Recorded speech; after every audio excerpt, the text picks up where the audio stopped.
स्वागत है स्टूडेंट्स आपका ओम सी यूट्यूब क्लास में। सबसे पहले आज 23-24 में जो आपका पेपर आया था फिजिक्स का, उसके बारे में डिस्कशन करेंगे।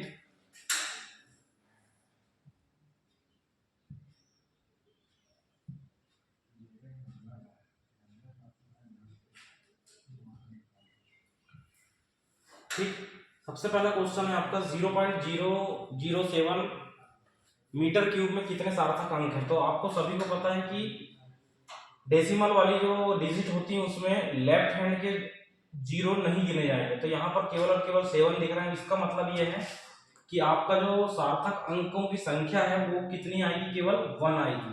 ठीक है, मतलब आपका यहाँ पर फर्स्ट ऑप्शन सही है।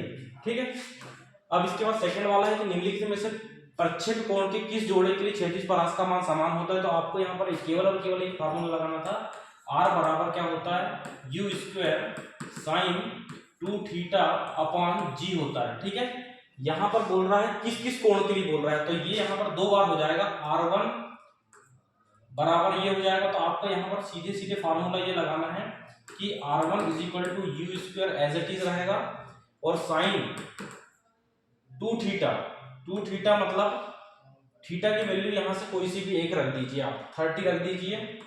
तो ये हो जाएगा आपका क्या, अपॉन जी, r1 बराबर यू स्क्वायर साइन ये हो जाएगा 60 डिग्री अपॉन जी। अब दूसरी वैल्यू रख लीजिए, r2 इज इक्वल टू क्या हो जाएगा, you square sine 2 into theta की जगह यहाँ पर क्या रख रहे हैं 60।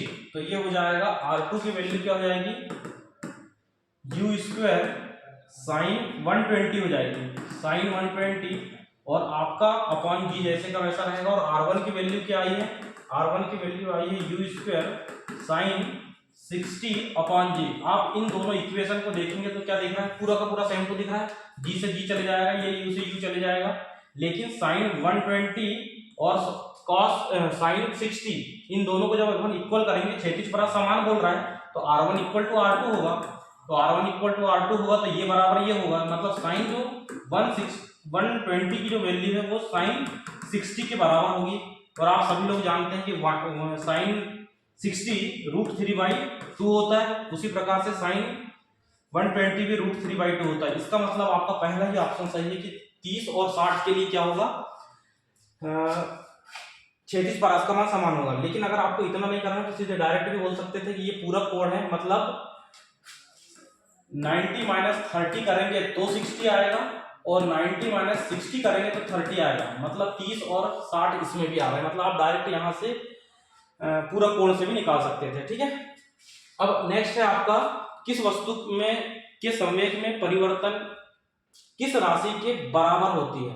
तो यहाँ पर आपका संवेग में परिवर्तन की दर आरोपित बल के अनुक्रमानुपाती ही होता है, ये द्वितीय नियम नहीं याद रखना है। यहाँ पर आपका जो संवेग में परिवर्तन है, संवेग में परिवर्तन का मतलब आपका आएगा यहाँ पर आवेग।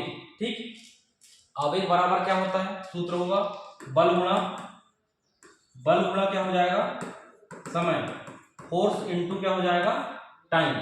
ठीक, तो फोर्थ वन है किसी केंद्रीय बल के अंतर्गत घूर्णन करते एक कण का कोणीय संवेग संरक्षित होता है। तो कोणीय संवेग जहां पर आ गई बात, ठीक है, एंगुलर मोमेंटम की बात अगर आ रही है तो आपका यहाँ पर हमेशा और हमेशा बल आघूर्ण मतलब जो टाउ है वो कांस्टेंट होना चाहिए, और कांस्टेंट का मतलब होता है नियत, और नियत मतलब होता है, सॉरी नियत नहीं, टाउ का मान 0 होना चाहिए। नियत भी ऑप्शन है, यहाँ नियत नहीं लगाना है। तो बल आघूर्ण का मान क्या आना चाहिए, 0। बल आघूर्ण का मान अगर 0 आएगा तो ही वो घूर्णन गति करती हुई वस्तु का कोणीय संवेग क्या कहलाएगा, संरक्षित कहलाएगा। फिफ्थ है ग्रीष्म ऋतु में लोलक वाली घड़ियां का आवर्तकाल कैसा हो जाता है। ग्रीष्म ऋतु मतलब आपका क्या आएगा, ठीक, ग्रीष्म ऋतु मतलब आपकी गर्मी के समय में। तो गर्मी के समय में क्या होगा, सबसे पहले तो आवर्तकाल का सूत्र देख लो, T = 2π√L/g होता है। तो यहाँ पर 2π तो कांस्टेंट है, T बराबर T प्रोपोर्शनल √L/g होता है, लेकिन यहाँ पर आपको रूट से भी कोई लेना देना नहीं है और जी से भी कोई लेना देना नहीं है, आपको सीधे लेना देना है किससे, लेंथ से, वो भी स्क्वायर। मतलब ये है आपका main formula, T is proportional to √L। तो यहाँ पर आपको देखना है कि यदि ग्रीष्म ऋतु में लोलक वाली घड़ी का आवर्तकाल क्या होगा। तो लोलक वाली घड़ी का मतलब क्या होता है, पेंडुलम वाली घड़ी, इसमें जो ऐसा पेंडुलम लगा रहता है, हिलते रहती है। तो यहाँ पर क्या होगा, इसकी लंबाई बढ़ जाएगी, लंबाई बढ़ेगी तो यहाँ पर आवर्तकाल भी क्या हो जाएगा, बढ़ जाएगा, क्योंकि ये दोनों अनुक्रमानुपाती है, प्रोपोर्शनल है।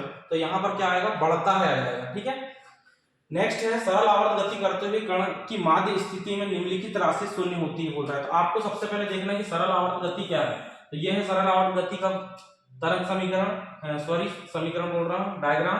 तो यहाँ पर और यहाँ पर ये दो पॉइंट है और ये यहाँ पर ये पॉइंट है। तो यहाँ पर आपको क्या देखना है, यहाँ पर गतिज ऊर्जा सबसे ज्यादा होती है, ठीक है, और यहाँ पर त्वरण भी 0 होता है, वेग भी 0 होता है, सब चीज। तो यहाँ पूछा क्या था, यहाँ पर पूछा था सरल आवर्त गति करते कण की माध्य स्थिति में किस राशि शून्य होगी।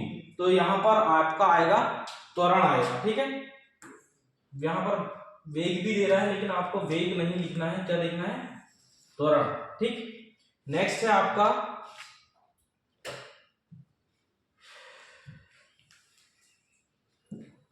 उचित शब्दों के द्वारा रिक्त स्थानों की पूर्ति कीजिए। 1 सेंटीमीटर भुजा वाले घन का आयतन बोल रहा था। ठीक है, तो आपको यहाँ पर 1 सेंटीमीटर दिया हुआ है और यहाँ पर काय में पूछा है, मीटर में पूछा है। ठीक है, दिया काय में है, मीटर में, और पूछ का क्या रहा है, सेंटीमीटर।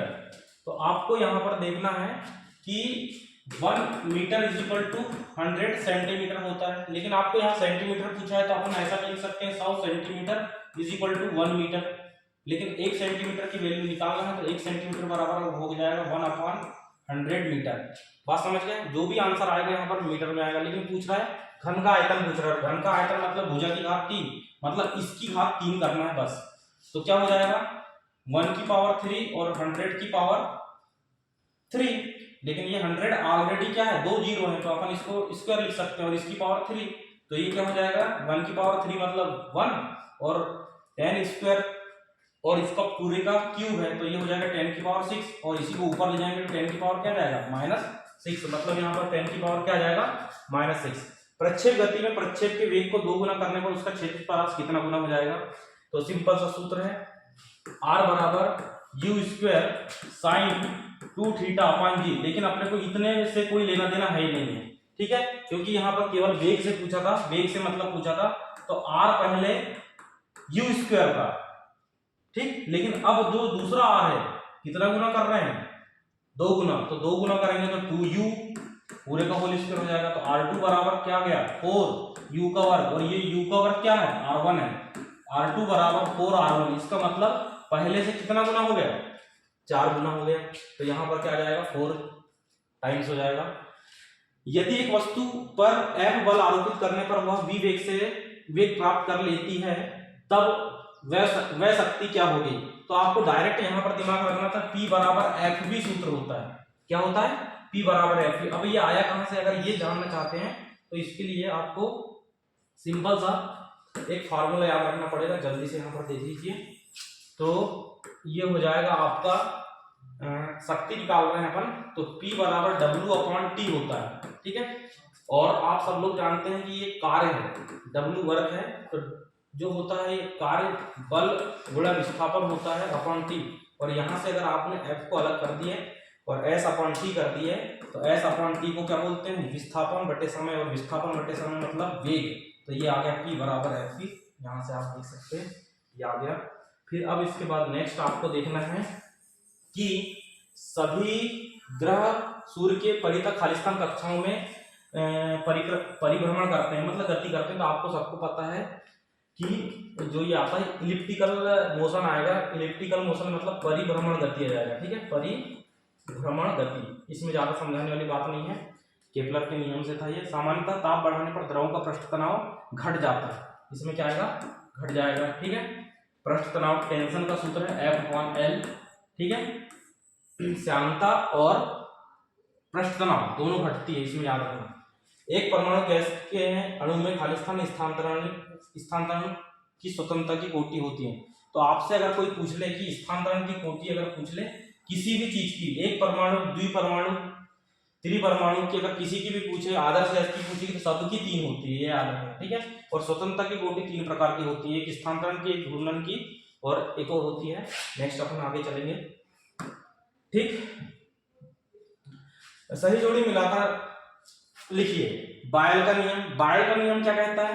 बायल का नियम ये कहता है कि भैया, ठीक, एक मिनट में पेन ले आता हूं। ठीक, बायल का नियम क्या कहेगा?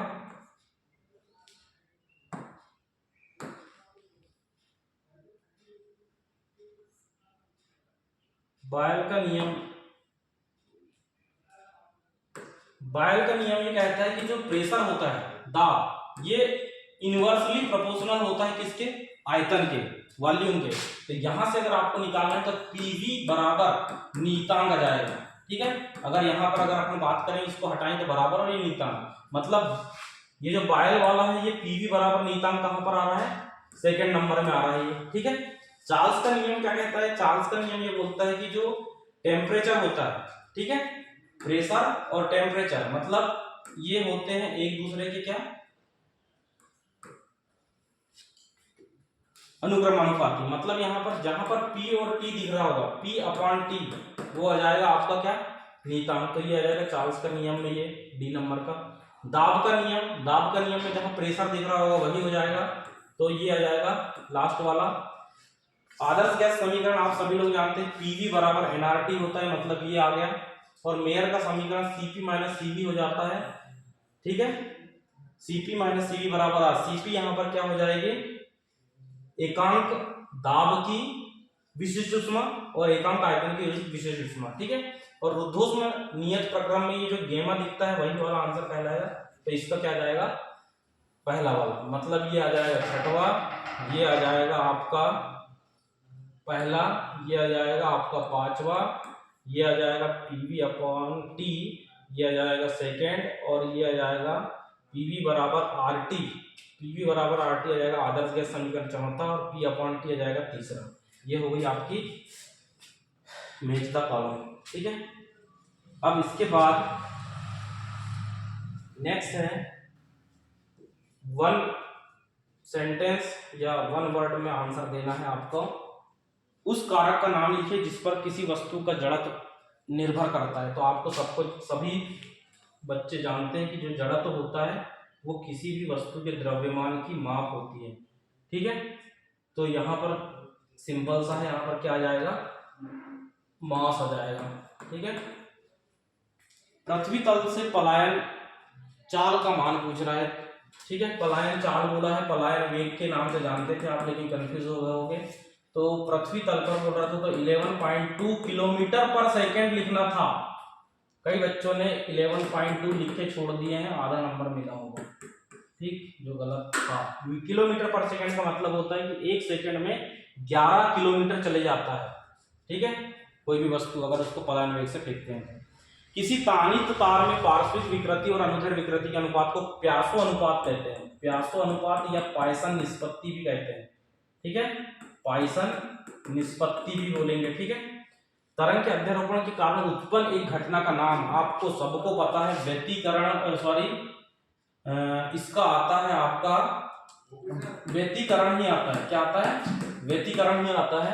फिर इसके बाद आ जाएगा आपका नोड आ जाएगा। ठीक है, ये नोड, ठीक है, जिसको अपन निष्पंद बोलते हैं।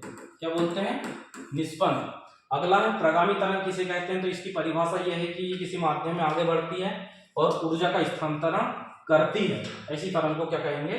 प्रगामी तरंग कहेंगे। लास्ट आपका क्वेश्चन है यहाँ पर, कौन सा? निम्नलिखित कथनों के लिए सत्य और असत्य लिखिए। मूल मात्रक, इसमें आपको सीधे सीधे मैं आपको बताऊं, चौथा सत्य था, बाकी सभी असत्य थे।